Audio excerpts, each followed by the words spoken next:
ایک باغ میں جہاں ایک شخص کا اونٹ دیوانہ ہو گیا تھا اور وہ حضور کو بلا کے لے گئے۔ اونٹ دیوانہ ہو جائے تو سخت نقصان دہ ہوتا ہے، تو صحابہ کہتے ہیں کہ حضور جب داخل ہوئے تو ہم ڈرے کہیں حضور کو نقصان نہ پہنچا دے، کیونکہ وہ حضور کو دیکھ کے دوڑتا ہوا آیا، لیکن جو ہی وہ قریب آیا تو منظر عجیب تھا، اس نے اپنی پیشانی حضور کے قدموں میں رکھ دی اور سجدہ ریز ہو گیا۔ جب اونٹ کی اس محبت کو ہم نے دیکھا تو برجستہ کہا کہ نحن احق ان نسجد للنبی صلی اللہ علیہ وآلہ وسلم، حضور ہمارا بھی جی چاہتا ہے کہ ہم آپ کو سجدہ کریں۔ تو جب آقا کریم علیہ الصلوۃ والسلام نے صحابہ کے اس مطالبے کو سنا تو فرمایا کہ اگر اللہ کے علاوہ کسی اور کے لیے سجدہ روا ہوتا تو میں بیوی کو حکم دیتا کہ وہ شوہر کو سجدہ کرے۔ تو اللہ کے علاوہ شریعت میں سجدہ کسی کو روا نہیں۔ سجدہ تعبدی جو عبادت کی نیت سے کیا جاتا ہے وہ تو کسی کو بھی جائز نہیں ہوا، کبھی بھی نہیں ہوا، کسی شریعت میں بھی نہیں ہوا، چونکہ شرک کی کبھی بھی اجازت نہیں ہوئی۔ لیکن جو سجدہ تعظیمی ہے وہ پچھلی شریعتوں میں جائز تھا، لیکن اس امت کے اندر اس کے بھی روک دیا گیا تاکہ اس کا راستہ ہی بند کر دیا جائے۔ ایاک نعبد و ایاک نستعین، ہم تیری ہی عبادت کرتے ہیں اور تجھی سے استعانت طلب کرتے ہیں، تجھی سے مدد مانگتے ہیں۔ عبادت کسے کہتے ہیں؟ اقصی غایت التذلل والخضوع، انتہائی درجے کی عاجزی اور انکساری عبادت ہے، اور عبادت کا جو نقطہ کمال ہے وہ سجدہ ہے۔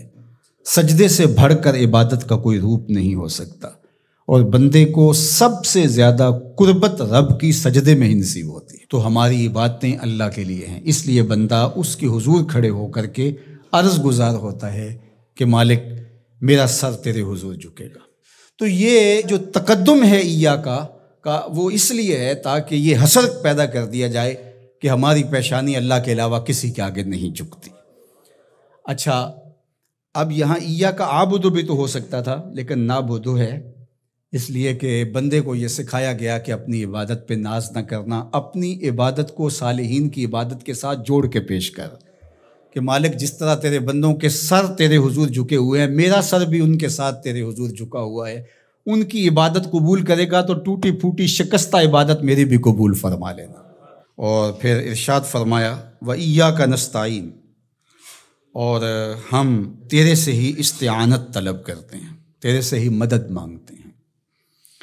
استعانت اون سے ہے، اور استعانت کا معنی پھر یہ طلب ماخذ ہے نا اس کا، خاصہ باب استفعال کا، تو پھر اس کا مطلب یہ ہوا طلب الاون، مدد کا طلب کرنا۔ تو ہم اللہ جل شانہ کی عبادت بھی کرتے ہیں، اور پھر دوسرا درجہ جو ہے مدد طلب کرنا، نصرت اور تائید طلب کرنا، وہ بھی ہم اللہ سے طلب کرتے ہیں۔ تو اس لیے عبادت بھی اسی کے لیے ہے، کسی اور کے لیے عبادت ہو ہی نہیں سکتی، اور مدد اور نصرت بھی اسی سے ہی طلب کی جائے گی۔ جس طرح ایاک معنی میں حسر پیدا کرنے کے لیے اس کو مقدم کیا گیا ہے، ایاک نعبد و ایاک نستعین، تو یہاں بھی ایاک کو اسی طرح مقدم کر کے وہی زور یہاں کلام میں پیدا کیا گیا ہے، تاکہ جو ہے وہ سمجھنے والے اس کو سمجھنے میں کوئی ٹھوکر نہ کھائیں، اور اللہ ہی سے مدد طلب کرنی چاہیے۔